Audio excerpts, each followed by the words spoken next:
હરિયમ વિદ્યાર્થી મિત્રો, આજે આપણે unit number 4 question of yes no વિશે અભ્યાસ કરશું. એમાં આપણે 4 સરસ મજાની નાની નાની સ્ટોરીઓ આપી છે અને એના વિશે આપણે અભ્યાસ કરવાનો છે. અહીં એક્ટિવિટી નંબર 1માં પહેલા પન્ના પર આપણે આપ્યું છે રીડ એન્ડ એન્જોય, વાંચો અને માણો. એમાં પાર્થ અને શિક્ષક વચ્ચેનો વાર્તાલાપ અહીં આપ્યો છે. તો જોઈએ. Parth says, sir will you punish me for what I did not do. Punish એટલે કે સજા કરવી. પાર્થ શિક્ષકને કહે છે કે શું તમે મને સજા કરશો કે જે મેં કર્યું જ નથી. What I did not do એટલે કે જે મેં કર્યું જ નથી એની શું તમે મને સજા આપશો? તો teacher says, no of course not. ના, બિલકુલ નહીં. Parth says, I have not done my homework today. મેં આજે મારું ગૃહ કાર્ય કર્યું નથી. તો આના પરથી આપણે 3 નાના નાના ક્વેશ્ચન આપ્યા છે, એના આપણે આન્સર આપવાના છે ટૂંકમાં યસથી અથવા નોથી આપણે આન્સર આપવાના છે, જે આપણે નાના ધોરણમાં પણ શીખતા આવ્યા છે. યસથી જવાબ આપવાનો, નોથી આપણે ટૂંકમાં જવાબ આપવાનો. એટલા માટે યુનિટનું નામ છે ક્વેશ્ચન ઓફ યસનો. તો આપણે જોતા જઈએ. પહેલાં આપણે ક્વેશ્ચન તરફ આગળ વધીએ. તો હવે આપણને પ્રશ્ન આપ્યા છે, did Parth do his homework. હવે અહીં છે આપણે બધા ક્વેશ્ચનનો આખો જવાબ આપવાનો નથી. આપણે અહીં યસ કે નોમાં ટૂંકમાં જવાબ આપવાનો છે. તો આપણે આપ્યું છે did Parth do his homework. શું પાર્થે તેમનું હોમવર્ક પૂરું કર્યું હતું?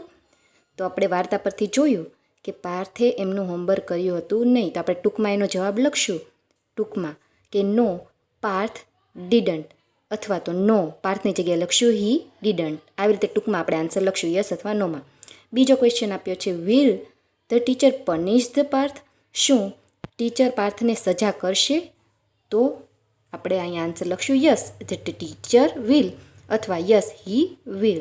અને થર્ડ ક્વેશ્ચન છે, teacher will punish Parth because. શિક્ષક પાર્થને સજા કરશે કારણ કે હી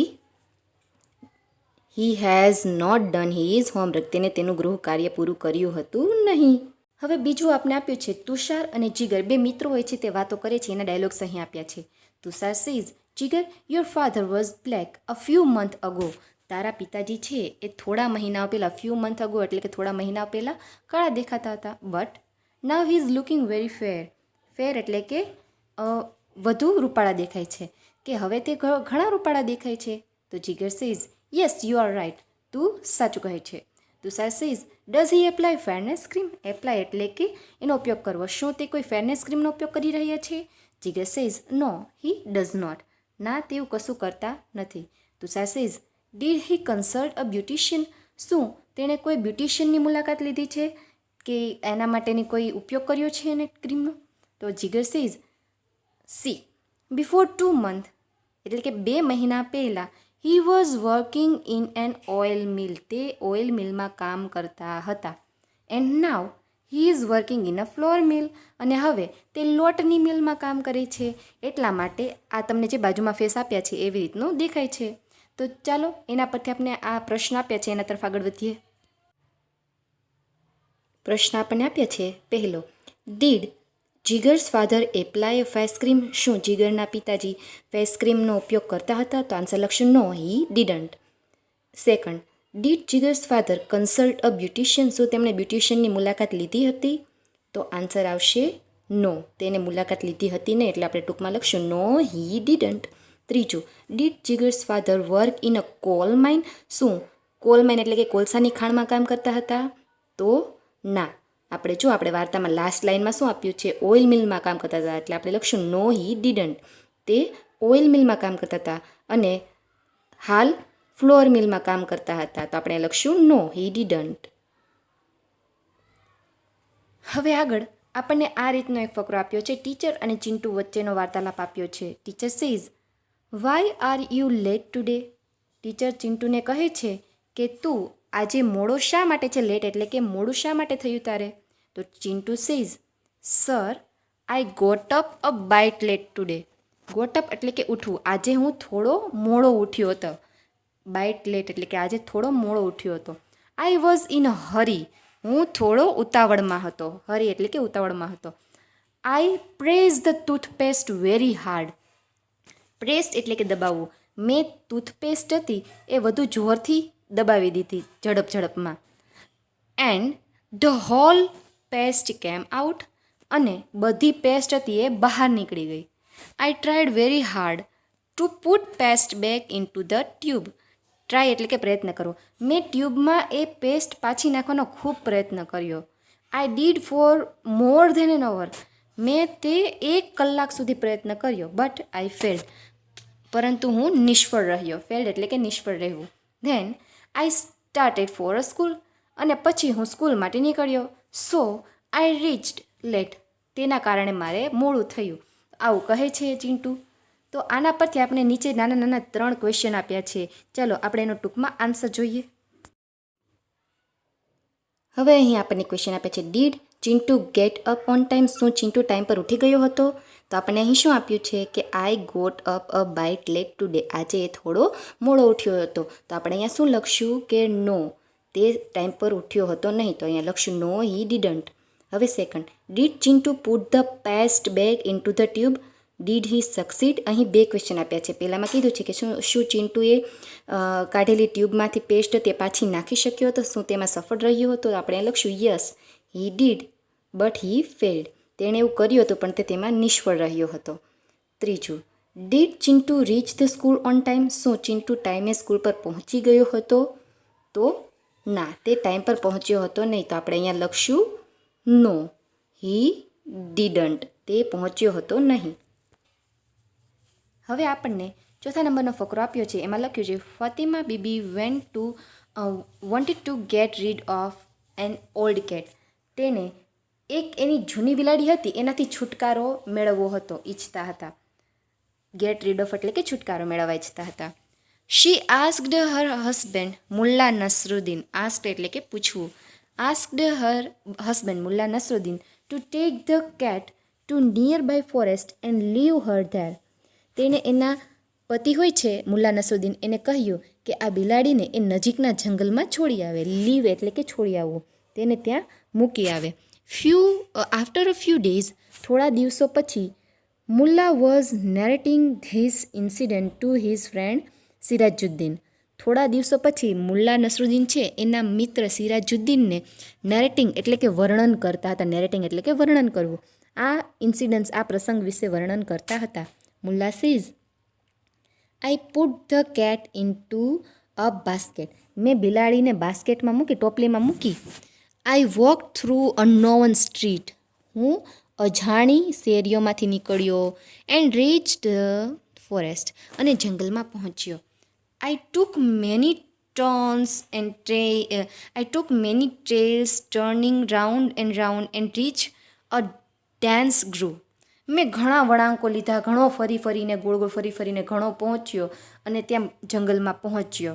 than I open the basket and the cat jump out. અને ત્યારબાદ જ્યારે હું જંગલમાં પહોંચ્યો અને મેં બાસ્કેટની ટોપલી ખોલી, ઓપન એટલે કે ખોલવી, કે તરત જ બિલાડી બહાર કૂદી આવી. જમ્પ આઉટ એટલે કે બહાર કૂદી આવી. Siraj says so finally you got rid of cat. Siraj એનો જે મિત્ર તો એ કહે છે તો આખરે તને બિલાડીથી છુટકારો મળી જ ગયો ને. ગોટ રીડ ઓફ એટલે કે છુટકારો મળી ગયો. Did Fatima thank you. શું ફાતિમાએ તને થેન્ક યુ કીધું? Mulla says no Fatima thanked the cat. ફાતિમાએ તો બિલાડીને થેન્ક યુ કીધું. Siraj says why so. શા માટે આવું? Mulla says I came back home because of the cat. હું બિલાડીને કારણે તે ઘરે પાછો આવી શક્યો. કેમ બેક એટલે કે પાછું આવવું. આઈ ફોલોવડ હર. હું તેની પાછળ ઘરે પહોંચ્યો. તો આ હતું મુલ્લા નસરુદ્દીનની સ્ટોરી. હવે આના પરથી પણ આપણે થોડાક એવા ક્વેશ્ચન આપ્યા છે. તો ચાલો આન્સર જોઈએ. પહેલો ક્વેશ્ચન આપ્યો છે આપણને, did Fatima Bibi like the cat. શું ફાતિમા બીબીને બિલાડીઓ ગમતી હતી? જો ગમતી હોય તો એને જંગલમાં મૂકી આવવાનું કહે નહીં. એટલા માટે આપણે લખશું નો. ફાતિમા બીબી ડોન્ટ લાઇક એટલે અહીંયા લખશું નો શી ડીડન્ટ. બીજું, did Mulla gate rid of the cat. શું મુલ્લાને બિલાડીથી છુટકારો મળી ગયો હતો? તો ના. તો આપણે લખશું નો હી ડીડન્ટ. તેને મળ્યો હતો નહીં. Third, did Mulla forgot the way to his home. શું તેના ઘર સુધીનો રસ્તો ભૂલી ગયો હતો? તો આપણે લખશું યસ હી ડીડ. તે ભૂલી ગયો હતો. અહીં આપણી એક્ટિવિટી નંબર 1 પૂરી થાય છે. હવે આપણે આ એક્ટિવિટીને લગતી, વાર્તાને લગતું થોડુંક એવું કાર્ટૂન ચિત્ર જોઈ લઈએ અને સમજી લઈએ.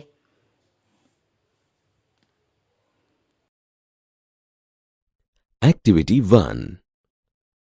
Sir, will you punish me for what I did not do?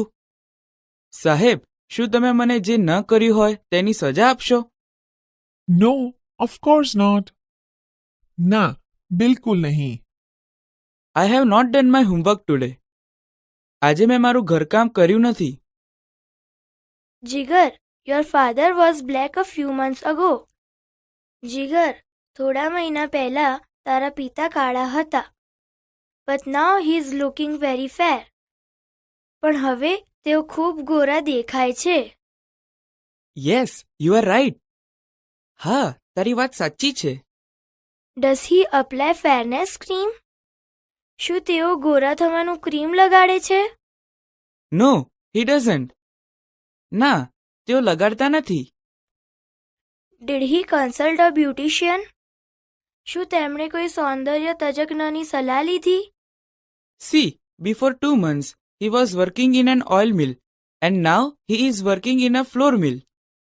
જો 2 મહિના પહેલા તેઓ તેલની મિલમાં કામ કરતા હતા અને હવે તેઓ આટા મિલમાં કામ કરે છે. Why are you late today?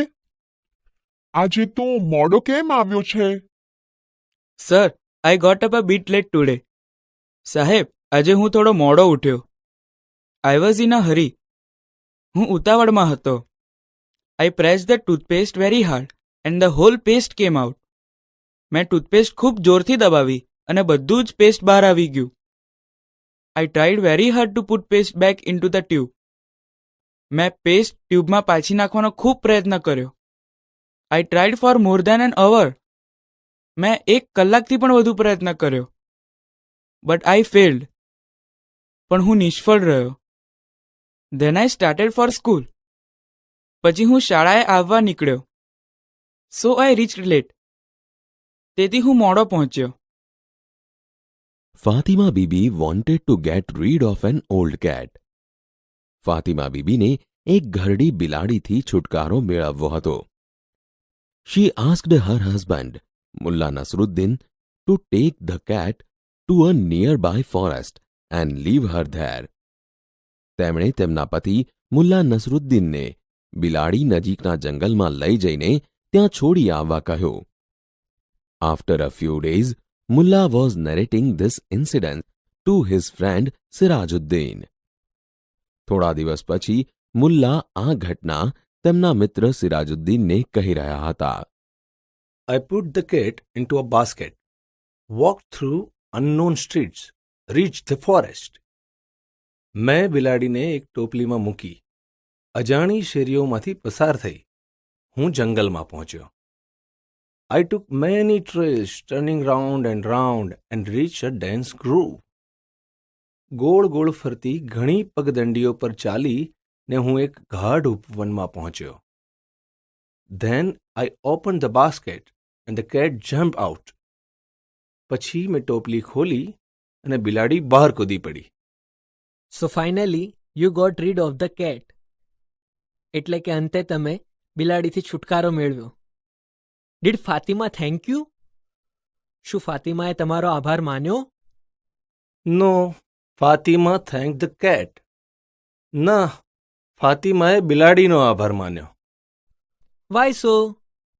શા માટે? I came back home because of the cat. હું બિલાડીને લીધે ઘરે પાછો આવ્યો. I followed her. હું તેની પાછળ આવ્યો.